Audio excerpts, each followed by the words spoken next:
ये लीजिए, आप आराम से सो जाइए।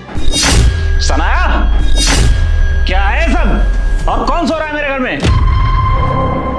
अरे ये मेरे हस्बैंड है, मैं इनसे बात कर लेती हूँ, आप सो जाइए। अरे क्या बात कर लेती हूँ और क्या बात करनी है मुझसे? और कौन है ये आदमी जो मेरे घर में सो रहा है? चल निकल यहाँ से। अरे आप इनको क्यों सुनाने लगे हो? आप मुझसे बात करो ना, आप गलत समझ रहे हो। सब कुछ समझ आ गया मुझे। मेरी पीठ पीछे तुम्हारा आशिक तुमसे मिलने आता है।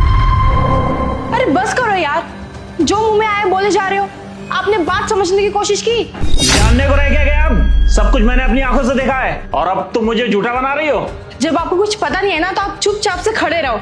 आपको तो पता ही नहीं कि एक्चुअल बात क्या है, बस बोले जा रहे हो। ऐसा क्या हुआ है? क्या बताना चाहती हो तुम? दरअसल हुआ ये था कि मैम ऑर्डर। अरे भैया, आपकी तबीयत तो ठीक है ना? हाँ मैम ठीक हूँ। अरे आप एक काम कीजिए, आप अंदर आइए, बैठिए। नहीं मैडम, और भी ऑर्डर्स है मेरे पास, वो डिलीवर करने हैं, मैं चलता हूँ। भाई साहब, बाहर बहुत गर्मी है, आप 2 मिनट के लिए अंदर आइए, एसी में बैठना, पानी पीना, फिर चले जाना। नहीं, वो बस थोड़ा सा चक्कर आ गया था और कोई बात नहीं। अब मैं ठीक हूँ। क्या है ना, लेट पहुँचा तो दिक्कत हो जाएगी। मैं जा रहा हूँ। अरे जिद मत करो, आप चलो अंदर। मैडम, हाँ भाई साहब, मैडम बिल्कुल ठीक बोल रही है। दरअसल मेरी तबीयत इतनी ज़्यादा ख़राब हो गई थी कि मैं ढंग से खड़ा भी नहीं हो पा रहा था और चक्कर आ गए थे मुझे। आपको पता है, आजकल ना हमारी मजबूरी कोई नहीं समझता। अरे हम तो मेहनत का ही काम करते हैं, हम कौन सा चोरी चकारी करते हैं जिसकी इज्जत नहीं होती। जो काम हम करते हैं ना, इसी की वजह से हमारे घर में 2 वक्त की रोटी आती है और पूरे घर वाले हमारी इज्जत भी करते हैं। तो हमारे लिए तो ये इज्जत का काम हुआ ना। आपको पता है, हमारे साथ बहुत बुरा व्यवहार होता है। अरे हमसे कभी भी सीधे मुंह से बात नहीं की जाती। ऑर्डर 5-10 मिनट लेट क्या हो जाता है, उल्टा सीधा बोलने लगते हैं। और तो और ऐप पे कंप्लेन करते हैं, वो अलग। वो लोग तो कंप्लेन करके बच जाते हैं, अपना गुस्सा निकाल देते हैं, लेकिन बाद में हमारा क्या होता है पता है? हमारी नौकरी पे बात आ जाती है। हमें बहुत कम सैलरी मिलती है, लेकिन उसके बावजूद भी हम कस्टमर का खाना उनके घर तक पहुंचाते हैं।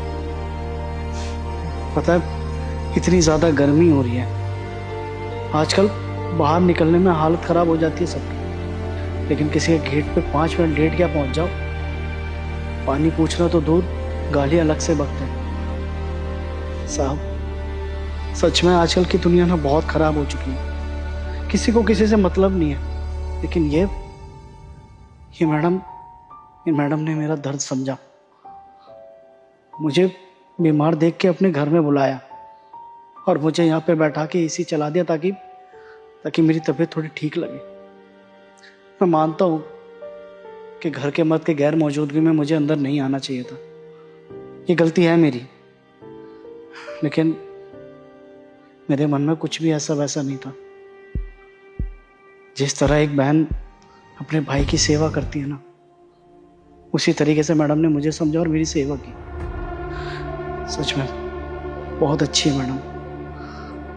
बाकी आपको अगर लगता है कि मैंने कुछ गलत किया तो कोई बात नहीं, मैं चले जाता हूँ यहाँ से। लेकिन आप अब मैडम को कुछ भी मत कहना। और मैडम, मेरी वजह से आपको इतना सुनना पड़ रहा है, उसके लिए हाथ जोड़ के क्षमा मांगता हूँ मैं आपसे। बस कभी आगे आप भैया के ना रहते हुए अंदर किसी को मत घुसाना। मैं चलता हूँ। नहीं भैया, तुम कहीं मत जाना। I am sorry Sanaya. यार तुम ये भी तो सोचो, मैं अपनी पीठ पीछे गैर आदमी को देखूंगा तो गुस्सा तो आएगा ही मुझे लगा तुमने मेरी पीठ पीछे किसी और माँ को बुलाया है। अब मेरी सारी गलतफहमियां दूर हो गई हैं। सनाया, मैं तुमसे माफ़ी चाहता हूँ और भाई आपसे ही माफ़ी चाहता हूँ। सही कह रहे हैं आप, आजकल डिलीवरी बॉय की कोई मजबूरी नहीं समझता है। आप देखिए बाहर कितनी ज़्यादा गर्मी हो रही है, फिर भी हम आपको एक गिलास पानी के लिए नहीं पूछते। मेरी जो भी गलतफहमी थी सारी दूर हो गई है। सनाया, तुम जाओ, एक गिलास नींबू पानी बना के लाओ। हाँ, मैं इनके लिए नींबू पानी बनाती हूँ और आप भी बैठ जाओ, मैं आपके लिए भी बना देती हूँ। और भैया, जब तक आप ठीक नहीं हो जाते ना, कहीं जाना मत। बहुत बहुत धन्यवाद, बहुत बहुत धन्यवाद आपका। ठीक है, अब आप रेस्ट कीजिए।